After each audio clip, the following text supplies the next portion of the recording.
Hello everybody, welcome to this week's teaching overview video for the 15th of February. This Sunday is our third session of our true love theme, where because it's been Valentine's season, we've been talking about true love and godly biblical love and how we can have healthy relationships. So 2 weeks ago, we started off by looking at friendships and the attributes of love from 1 Corinthians 13 and how we can be a godly friend, see what the children can remember from that. And then last week, we looked at how we can love our family members, how we can honour our mother and father. We looked at Exodus 20 and 1 John. And today we're going to be talking about marriage and how a godly marriage is designed to point us towards God's love. So obviously we want to be sensitive to who is in the room. We know that not all of our children will come from homes or have experienced a healthy marriage. Many of our children are maybe fostered or adopted or are from single parent families, or maybe one of their parents have died. So let's just be sensitive to who's in the room. Although it may not be their experience, we want to teach them what a godly marriage is designed to be like and how it's to show us the love of God and how a husband and wife are to love one another. So with the youth, just quickly, you guys are going to go down the route of road signs and how a road sign points to a destination, that a marriage points to God's love. So we used this last year. So you'll have a poster of a road sign and kind of begin with that analogy, and then you guys are going to be getting into Ephesians 5, and Dave has made these handout sheets for all of the youth to have. So after they've read the passage, there's lots of questions that they can then get discussing and write down their answers to. So hopefully this will engage them and they can take it home. So yeah, that is for the youth. All your details are in your notes. For the children's group, to get us into the teaching, we're going to look at an example of a marriage that points us to God's love. We're going to look at Ruth and Boaz. So with the younger groups, you can read from the Heyo Stories of the Bible, just chapter Ruth. And then on your USB stick, there's going to be a video, which for the older ones, you can just watch this video. Don't read it from the Bible because we're then going to get into Ephesians 5. But on your USB stick, there's a Lego video version of the Ruth and Boaz story. The days when the judges ruled Judah were bad and made worse by a famine that hit all they had. Naomi and family left all they had known, fleeing eastwards to Moab and making it home.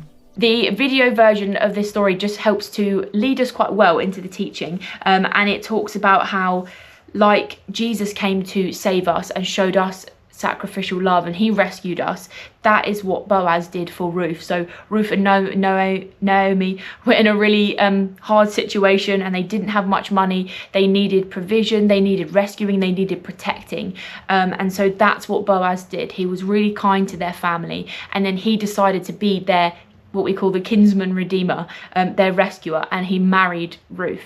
So, and we know that obviously then their child was then one of Jesus came from their family line.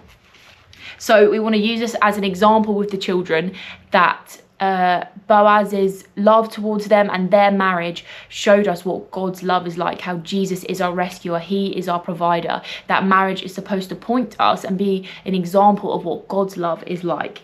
And then with the younger ones, you can just touch on Ephesians 5. Our verse for today is Ephesians 5:25.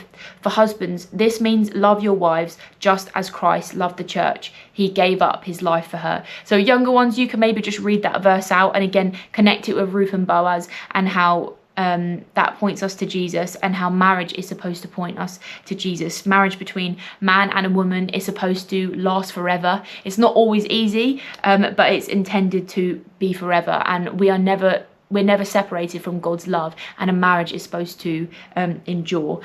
With the older ones, we can get a little bit deeper, and we are going to read from Ephesians 5 verses 21 to 33, and again just talking about how husbands are to lay down their life for their wives are to submit and respect their husbands, and how a marriage is supposed to show us what God's love is like.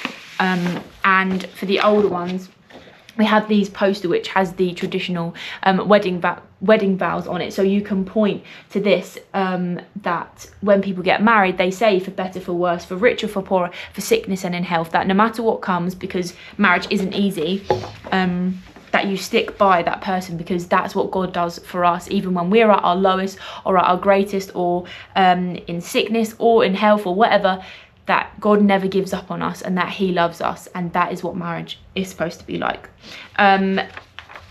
All of the details are in your teaching notes, but hopefully that all makes sense.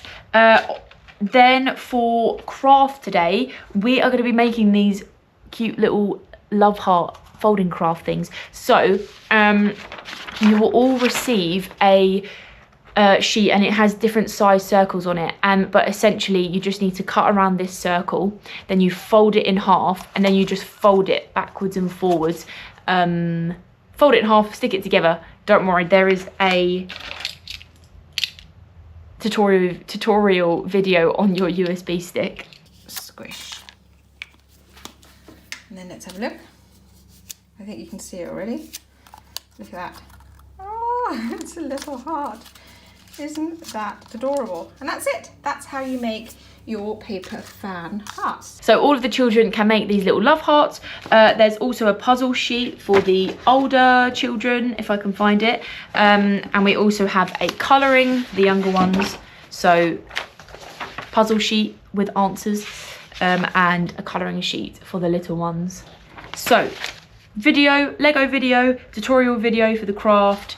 You've got your craft sheets, and I believe that is everything. If you have any questions for this week's session, please let Dave or I know. If you have any feedback, it's always helpful. If you haven't started our online team training yet, that would be really helpful. So on mykingdomfaith.com, under the youth and children's tab, there is the training section, and there is 4 I think half-an-hour sessions, and it's just some online training for all of our youth and children team to do, just so we're all on the same page. And it's got lots of important information in there, and just ideas and tips for running the sessions. So our aim is that all of the youth and children's team would have completed that within the next few weeks. So if you haven't done that yet, please go on mykingdomfaith.com and have a go at some of those sessions, or all of the sessions. But don't worry, you don't have to do it all at once. But yeah, please just give that a start. Okay, have a great week, and hopefully see you soon.